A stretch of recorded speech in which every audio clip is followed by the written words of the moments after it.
Hello, listeners. My name is Donna Kuo, and I am a board-certified psychiatric and family nurse practitioner.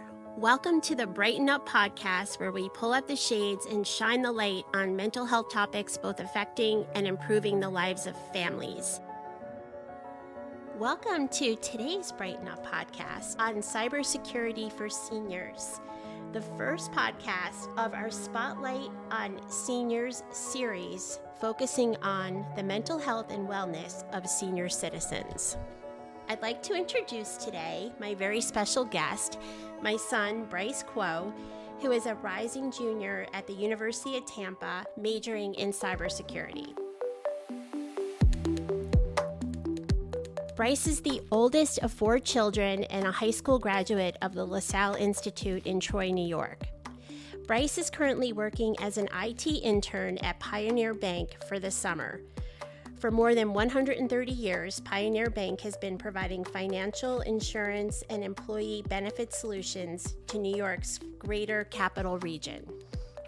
Bryce was recently featured in Pioneer's Spotlight in Imagine News, where he was described as demonstrating robust knowledge and skills and a welcomed addition to the team. Thanks so much for being here, and thank you for being our guest and sharing your expertise to discuss cybersecurity for seniors. Great to see you today. Thank you for inviting me. It's a pleasure. So, one of the reasons we decided to have this podcast was really to dig a little bit deeper into some of the safety concerns for seniors using the internet on a regular basis, purchasing items, maybe opening themselves up to vulnerability as far as having sensitive information released. It's been shown as far as seniors and mental health that continued advancements in technology over the past few decades have certainly contributed to improve the mental health of seniors, offered better education, enhance productivity, increase convenience, and have enriched personal lives. With technology continuing to advance at such a rapid rate, it can be challenging for some older adults to stay current. However, a recent study from the Pew Research Center shows seniors are rising to the occasion, especially when it comes to the internet. Internet use among seniors has steadily risen since 2000, when just 14% of seniors were internet users, to today, when 67% of adults ages 65 and older are regularly online. The increased use has resulted in numerous benefits for seniors, such as ensuring personal safety during emergencies with monitoring devices like Life Alert, keeping in touch with family and friends, improving physical and mental well-being, staying informed about current events, and promoting social engagement. On the flip side of this, the FBI released a report in April of 2024, which revealed elder fraud reports to the FBI's Internet Crime Complaint Center rose by 14% in 2023. The report went on to say scams targeting individuals aged 60 and over caused over $3.4 billion in losses in 2023. Tech support scams were the most common type of elder fraud in 2023, with investment scams being the costliest type of elder fraud. And scammers are also targeting elders' cryptocurrency. Bryce, these are certainly alarming statistics and disturbing findings. As tech support scams were the most common type of elder fraud in 2023, can you please explain what tech support fraud looks like and provide some examples? With tech support scams, you'll often see somebody call or email a senior saying, hey, your computer has a virus, or you need to update your computer, something like that. So oftentimes seniors will just click on these links or answer these phone calls to see what's going on with their device, and then somebody will answer the phone on the other end and they'll say, you need to send us X amount of money or your computer's going to break. Oftentimes they'll think that it's legit and they'll send the money, and they'll be scammed out of maybe like anywhere from $100 to hundreds of thousands of dollars. So this is like a very serious issue that needs to be resolved. That is very upsetting. So basically, not knowing what you might not know, you get a phone call stating you are about to lose your livelihood or your internet service if you do not purchase this software or send this money. You are not going to have access to the internet. Correct. This has become such a big issue over the last 10, 15 years that they actually made an action movie about it. It's a Jason Statham movie called The Beekeeper, about a woman who owned a charitable foundation in her late 70s. They called her and said that she had a virus that they needed to remote into her computer, which they'll often do. And they logged onto the charitable foundation's bank account and drained every dollar out of it. So that just shows how easy it is for somebody to, all you have to do is click a link and somebody can have full control over your entire online life. So it's a very serious issue. Devastating, especially if you're in that season of life when you're retired, you've worked so hard and those funds have been set aside for enjoyment, and to be faced with such evil and lose all of your assets is horrible. Bryce, with investment scams being the costliest kind of elder fraud in 2023, how is this happening? And how are elders being approached about investment opportunities or falsified opportunities, I should say? A lot of the time with investment scams, people will see on television or the news this cryptocurrency or this stock is increasing in popularity. You're guaranteed to make a lot of money off of it. And these people that find who they want to call, they often target senior citizens thinking that they would be the most gullible to fall for a phony call or a phony presentation about these types of things, because most people, at a younger age would download an investment app and look at the trajectory of everything, but older people often don't use apps to track their finances or pay for things, etc. An example would be you and I would pay for our credit card bill over the app on the phone, whereas a senior would mail in a check to pay for that. So they're not often familiar with these kinds of online investments, and it makes it easier for scammers to target them. They probably are viewing it as that they're an appropriate candidate for this investment. The fact they're receiving the phone call and not being able to fact check, having the familiarity with the app, or having the ability to just look at it, you can see how one would fall prey to that if you banked a certain way your entire life or invested a certain way, and that you were approached with a deal too good to be true and 100% return on your investment and whatnot. Exactly. It's similar to what Bernie Madoff did with his pyramid scheme in the past. But people now can just pick up a phone and initiate something like that, often also from another country. So it's very hard to track these people down and hold them accountable for what they've done. Can you, Bryce, discuss cryptocurrency? What exactly is cryptocurrency, and why are elders at risk for this? Are they utilizing cryptocurrency? How is this also an issue that the FBI is facing in regard to elder fraud? At school, I've learned a little bit about cryptocurrency. It has some similar aspects of a stock where you would go in and invest in it, and as more people invest, the value will increase. The thing with that, though, is somebody, for example, Elon Musk on Twitter a few years ago said, buy X cryptocurrency, and then you see the next day the value shoots through the roof. Now, it's very volatile, and people in every single country know about it, and a lot of people don't know exactly what it is.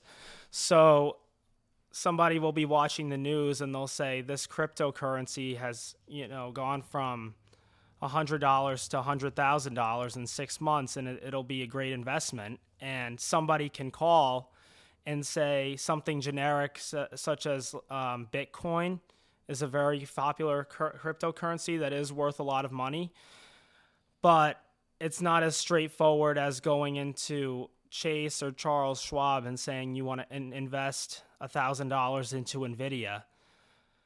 It's more kind of into the unknown because it's a newer concept. So when seniors hear this, or anybody really hears something like that on the phone, their first instinct will be to invest.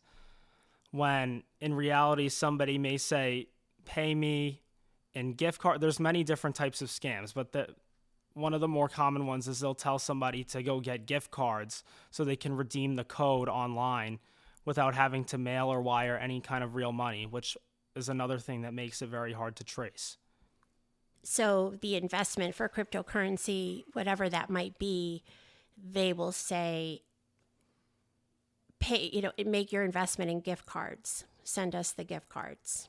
Yeah, and again, this can happen to anybody, but these people like to target seniors. They look in their database and look for people who are older, who may not be as familiar with new technologies, because over the past 20 years, even since I was a kid, people have become much more reliant on technology, and the rate at which it's advanced is a lot to keep up with for somebody that's lived the majority of their previous years without these concepts and technologies.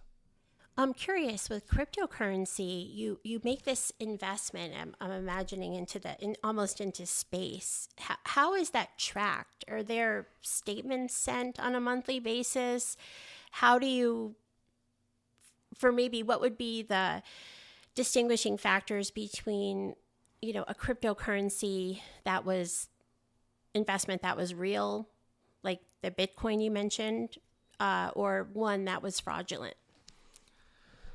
Another aspect of cryptocurrency is that you see this also a lot in movies, is people will use these currencies to make payments that are almost untraceable. And the government has been getting better about regulating this in the last 5 years or so. But originally, if somebody wanted to wire money to another country or something, they'd use Bitcoin. They'll say, one Bitcoin is worth $1 million today, so we'll send you, instead of a check that you would see come off of your account, you'd send them 1 Bitcoin. And it's like a kind of a middleman concept, so you would buy the Bitcoin and then send it as payment. So the cryptocurrencies are definitely not as, there's a lot of gray area with them, whereas with stocks, for many years we've had rules about capital gains. Everything with them is tracked, so you can't do as many shady things with those. But that's on the negative side of cryptocurrency. On the scamming side, again, it's not as mainstream as buying a stock, so people are not as knowledgeable about the concept. So even if somebody called, they could bring up a legit cryptocurrency like Bitcoin and say, we'll offer you Bitcoin at this low rate. Say it's $100,000, they'll offer it to you for 10, and they'll say all you have to do is send me, the codes to this many Visa gift cards or Apple Store gift cards or Amazon gift cards.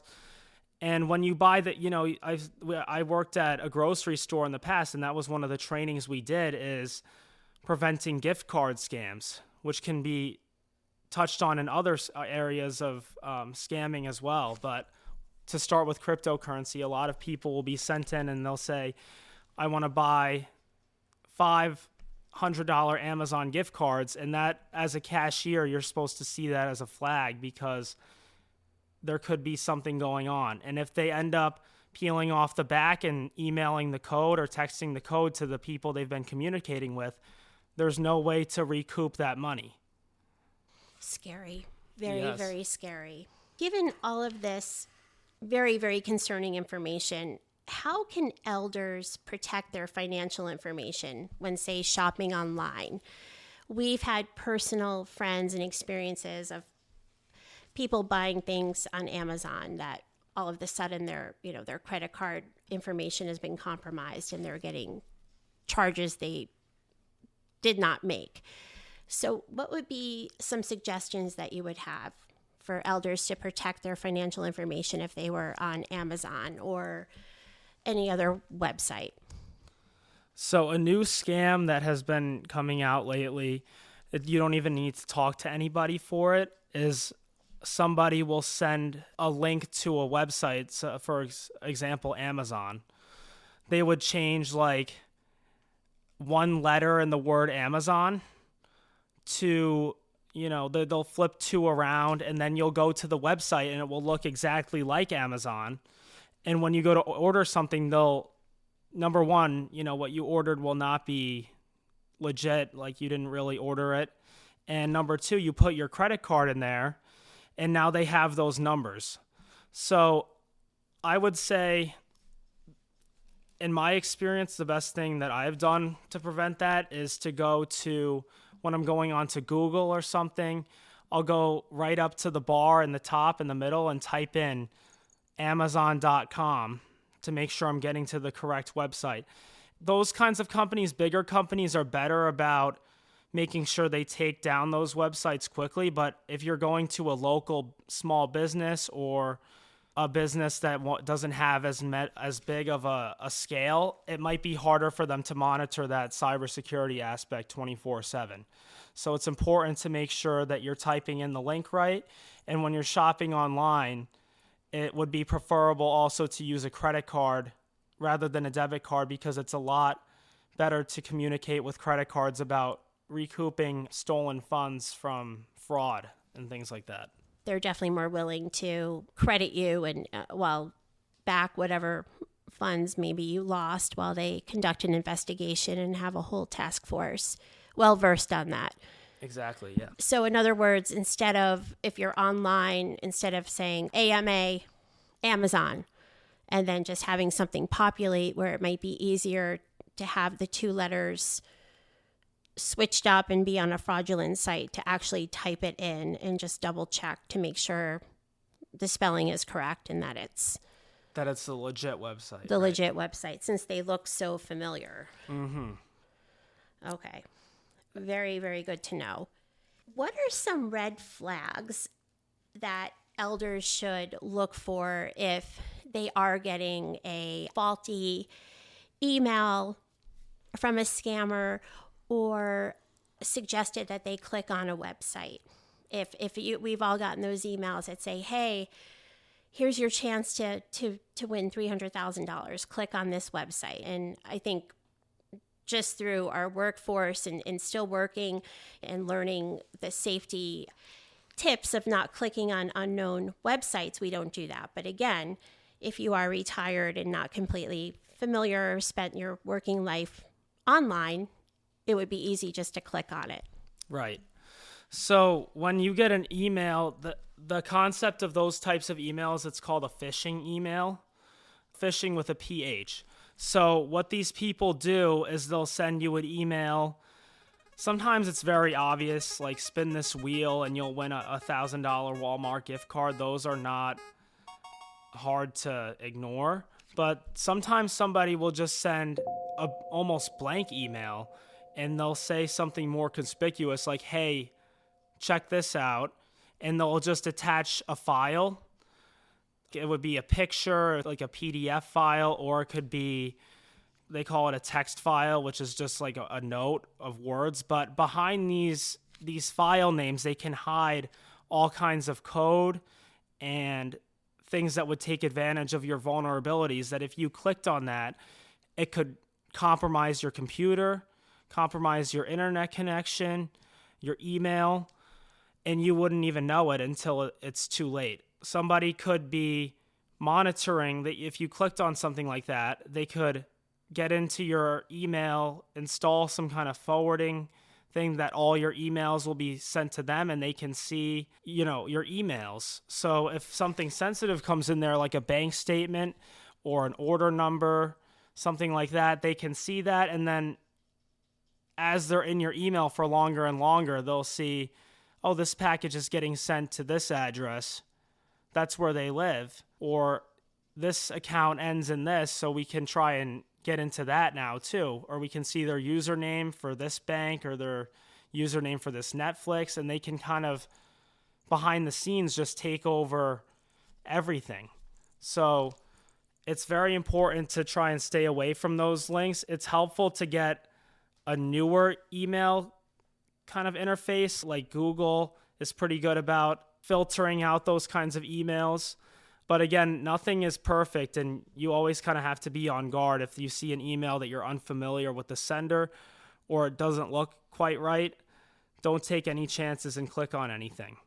Another good thing to get in case you do click on these types of emails or links is to have an antivirus software installed on your computer, because this can kind of detect if that file or link you may have clicked on had a virus on it, some kind of malware or something that could further compromise your computer.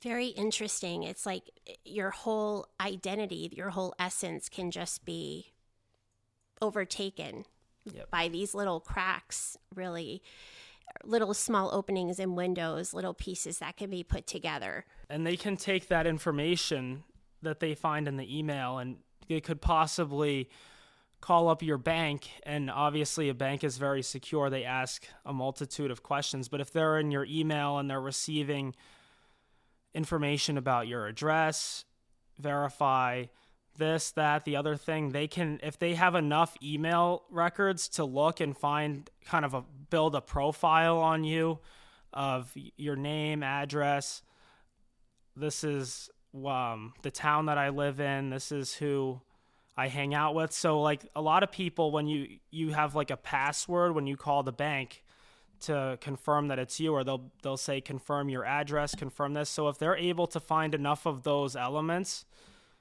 sometimes they can call up the bank and as if they were you and kind of be able to do things with your account, which is it's definitely the more severe end of that issue, but it can happen as well.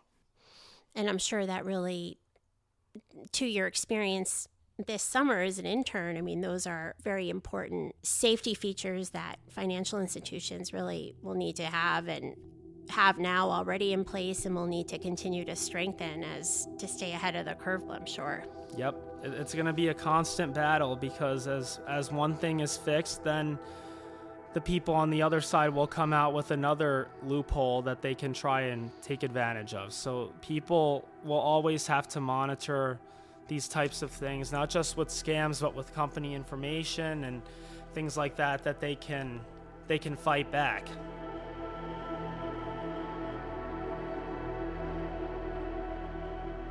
Bryce, one of the things I notice that's interesting as an aside is if I'm talking about a store or a sale that's coming up, or maybe I've Googled, say, paddle boards, interested in buying a paddle board, then all of the sudden I will begin to be flooded on social media websites with ads for those particular items. Or, like for Facebook, I might get 100 different types of paddle boards, maybe based off my Google search. How does that work? How does it cross over into marketing?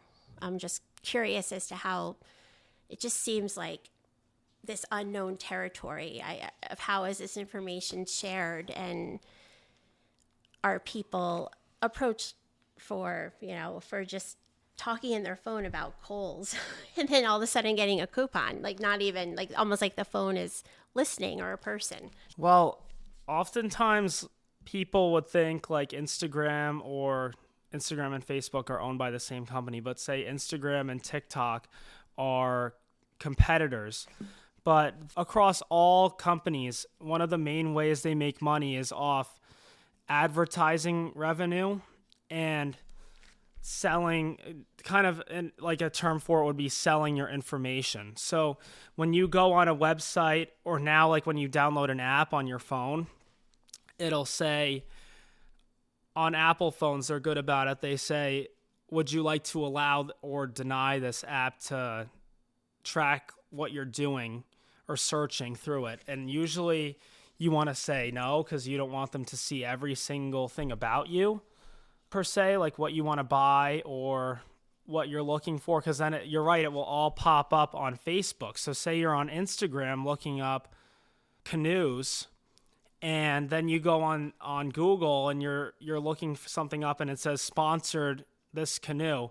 They're all kind of working together with the data that they're collecting on you to build a profile on you and see what you want. Because at the end of the day, they're making money off you looking at an ad, yes, but if you were to click on that ad and say, I want to buy this canoe now, they're going to make even more money. So they all work together to collect information on you and, I guess you would say, cater to you. This isn't like necessarily something that could harm you, but it's something to be familiar with how these kinds of things work.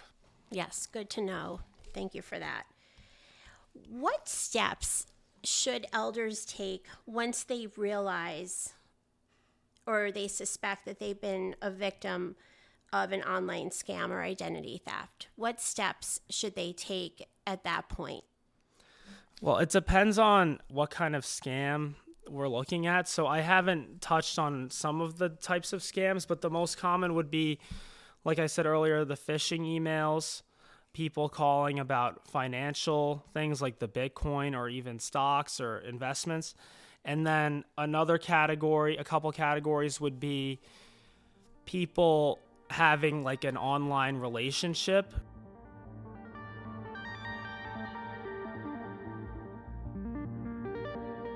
They can stage themselves as somebody, hey, I live in this country. Say, for example, I live in London. You know, we're in love, we're dating, this and that. I really want to come, but I don't have enough money for the ticket. So they'll say, please Venmo me $5,000 for this trip. And number one, they won't show up. And number two, they'll come up with a good excuse. And they'll often deny efforts to make a FaceTime call or to actually see what they look like. This is all just kind of based off of a picture. Now, this can happen to anybody, but again, people will often target people that have the least knowledge on these types of things. And I know you've taken a course this past semester on criminology. Are task forces, is there a specific group within the police force that just handles these types of crimes? Like once an elder realizes, hey, this person, I was sending them this money to come visit me. I've had this online relationship. Obviously, they go to the airport. The person doesn't show up. They've come to the realization that they've been scammed. So who should they call? They can try and call the police. This also happens in teenagers as well.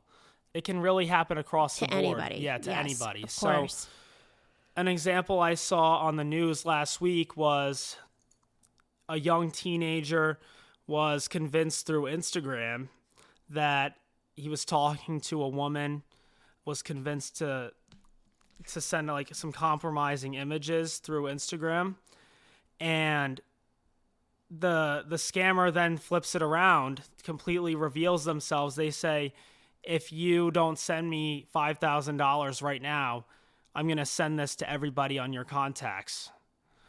And this feeds into mental health too, because some of these victims to these scams will end up committing self-harm or suicide. It's a very dangerous concept that these scammers are going after, and parents will try and step forward after the fact to the police, to the authorities, the FBI, and they'll be able to investigate it, obviously, but it's very hard, again, to hold somebody accountable in another country, especially when some of these countries they're based out of are not directly linked with the United States. They're not friendly with each other, or they don't benefit from each other. So it's hard for, say, the president of the United States to call somebody in some random country and try and get them to be arrested for something that they did online. Something I also learned about in college is how laws oftentimes are behind what's currently going on. So as things happen, they make new laws. So if it happens again, it's like a precedent thing. So if something happens it's kind of new waters, new concepts. They don't know quite what to do, but they'll look at a similar thing that's happened maybe in person, or like some other sort of ransom that could have happened. So, and base what they do about it on that. And as this now online aspect becomes more common, I think things are going to hopefully tighten up on, in this case, I think particularly the social media and messaging companies that are used for these types of scams, to try and help prevent them on their end, because they're in the United States. They've created these apps, and they can definitely put in smarter safeguards to block these kinds of messages from even coming through. If somebody could, when they make an Instagram profile, hey, I'm going to verify my face with my profile picture before I can send any messages, that would be helpful. Or something like that, I think that would really lower the rates of these scams. Just those like one or two extra safeguard steps, like the face identification, or the authenticity code is another one I see offered as well. But to your point about mental health, 100%. Already, as a society, mental health struggles affect everybody across the lifespan of all ages.